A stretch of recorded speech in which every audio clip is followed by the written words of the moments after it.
안녕하세요. 어이준입니다. 영상을 시작하기에 앞서 넷플릭스에서 협찬이 들어왔습니다. 야호 넷플릭스 야호. 넷플릭스는 특수부대를 비롯한 군, 경, 소방, 종사자분들을 위한 택티컬 아웃도어에 뿌리를 두는 브랜드입니다. 좋은 제품들이 많으니 관심 있으실 때 한번 들러주세요. 그 협찬이 들어와서 일단 기분이 좋고요. 그런 구독자 이벤트 관련해서 장갑이랑 이제 콘도르 모자 주셨는데 영상 끝까지 보시면은 이벤트 어떻게 참여하시는지 남겨놓겠습니다. 오늘 설명할 거는 Tactical Evacuation Care, 전술적 환자 후송관 처치입니다. 이거에 대해서 좀 안일하게 생각하는 사람들이 있어요. 제가 있었던 부대에서는 TFC 상황에만 많이 초점이 맞춰지더라고요. 어쨌든 T-CC에 3가지 페이지가 있고 이제 술기를 행하는 페이지에만 많이 포커싱이 맞춰지는데 정말 중요한 건 사실 이제 CUF에서의 화력의 우세. 화력의 우세 해야 뭐 환자를 살리든 말든 하죠. 사상자를. 그래야 사냥감이 되지 않아요. 사냥꾼으로 들어가는 건데 거기서 사냥감이 되지 않으려면 결국에 그 화력의 우세를 가져가는 게 굉장히 중요합니다. 그리고 이제 3번째 페이지인 TEC 상황도 굉장히 생각을 해야 된다. 왜냐하면 TFC는 결국에 응급처치잖아요. 그 사상자를 직접적으로 생명을 구할 수 있지 않아요. 그냥 그 생명을 연장하는 느낌인 거지. 그렇기 때문에 환자를 병원으로 보내는 일이 굉장히 중요한데 이걸 어떻게 보낼 건데? 라는 거에 대해서 오늘 이야기를 좀 해볼 겁니다. 그리고 제가 있었던 곳에서 메디백 나일라인 브리프나 이런 것들을 좀 어렵게 생각을 하는데 오늘 설명을 드리겠습니다. 기본적으로 말씀을 드리고 싶은 건 이제 TEC 상황에서 요즘 좀 추세가 바뀌었어요.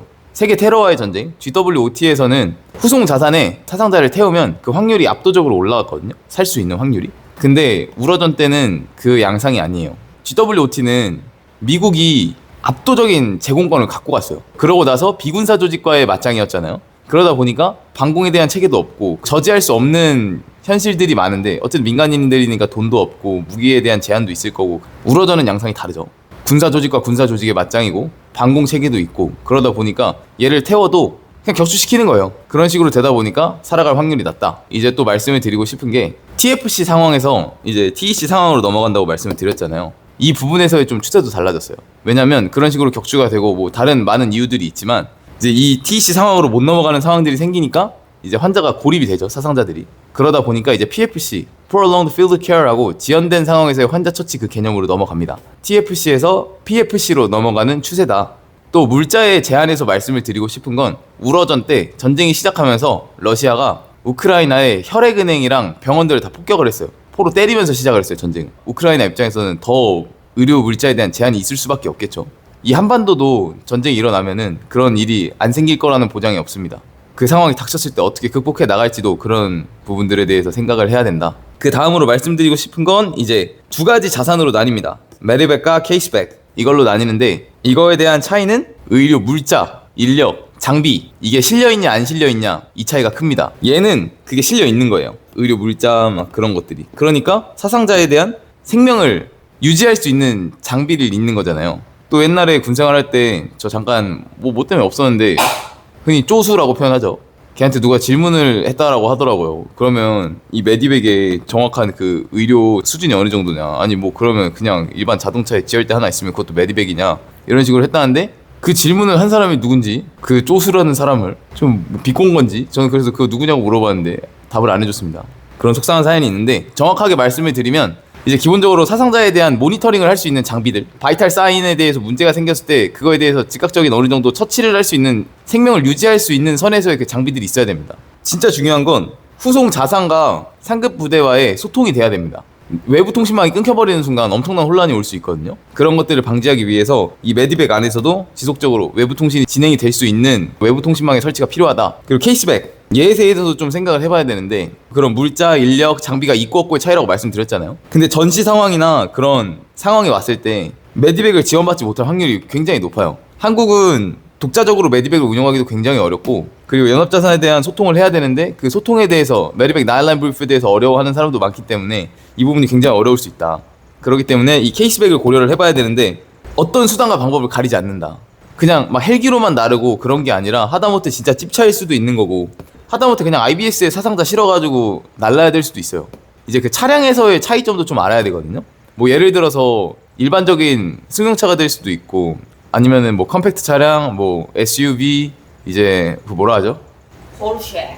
포르쉐요? 포르쉐가 될 수도 있겠죠. 그 뭐라 하죠? 트럭? 픽업 트럭 같은 것도 될 수 있잖아요. 그러면 그거에 대한 장단점들 있잖아요. 예를 들어 픽업 트럭 같은 경우에는 뒤에 열린 공간이 있다 보니까 사상자가 밖에서 쉽게 노출될 수 있고 아군이 그런 행위를 하고 있다는 거 적군한테 쉽게 노출될 수 있는데, 장점으로는 넓은 공간을 가져갈 수 있죠. 장비들을 실을 수 있는. 뭐 예를 들어 승용차 같은 경우에는 그 사상자에 대해서 처치할 수 있는 공간이 좁지만 외부로부터 어느 정도 시야적으로 보호가 되는 그런 상황도 생기잖아요. 그런 것들에 대해서 고려를 하시는 거를 생각을 해봐야 된다. 수단과 방법을 가리지 말자. 이게 메디백과 케이스백의 차이입니다. 이제 또 TV를 갖고 와서 여기다 띄울 건데, 메디백 나일라인 브리프에 대해서 어느 정도 설명을 드리고 미군들이 쓰는 미스트 그 보고에 대해서 설명을 드리겠습니다.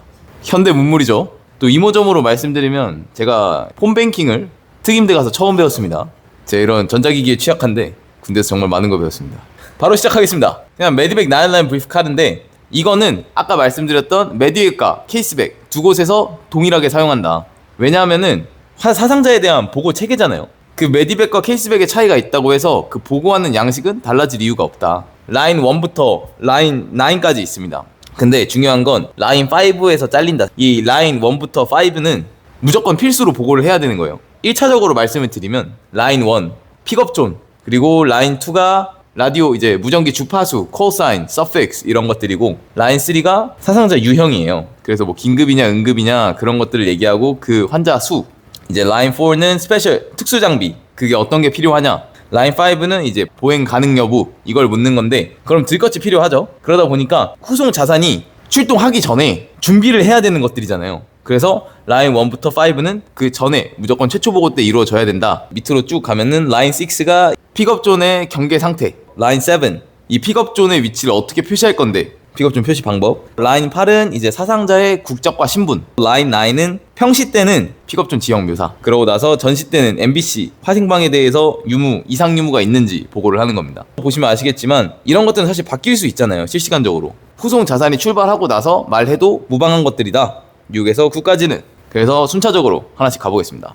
라인 1 로케이션 업 픽업 사이트, 픽업존 로케이션입니다. 그 좌표를 딸 수 있는 카테고리 레벨이 어느 정도 될 수 있는지 모르겠지만 최대한 정밀하게 주는 게 좋다. 라인 2는 무전기 주파수, 콜사인 이런 것들인데, 흔히 아는 CEOI 있죠. 그 CEOI에 나와 있는 저희의 콜사인, 주파수 이런 것들을 넣는 거다. 만약에 그런 것들이 해당되지 않고 자산이 없어서 전환되는 자산을 받는 거라면 그거에 대해서 본부한테 이걸 보고하면서 요청되는 그 주파수랑 콜사인을 받아야 됩니다. 상황에 따라 언제나 달라질 수 있다는 점 유의하시면 되고, 라인 3 Number of patients per sequence 딱 풀어서 말씀드릴게요. 알파가 urgent 긴급, 2시간 내에 병원 가야 되는 사람. 브라보 urgent surgical 긴급인데 2시간 안에 수술을 받아야 되는 사람. 그리고 나서 C priority 응급, 4시간 안에 병원에 가야 되는 사람. routine 비응급이라고 보시면 됩니다. 24시간 안에 병원에 가야 되는 사람. convenience 편리라고 직역을 하는 사람들이 많은데, 병원에 가야 되는데 그렇게 시간의 제약을 구애받지 않는 사람들을 의미를 합니다. 라인 4 special equipment require 특수 장비. 알파가 known, 브라보가 호이스트. 호이스트 뭔지 알죠? 헬기 착륙 못할 때 이렇게 줄 같은 거 내려와서 이렇게 걸고 이렇게 가는 거 있어요. 찰리가 extraction equipment 적출 장비. 끼었다거나 그런 상황에서 사상자 빼내야 될 때 장비 필요할 때 그런 장비 얘기하는 걸로 알고 있고요.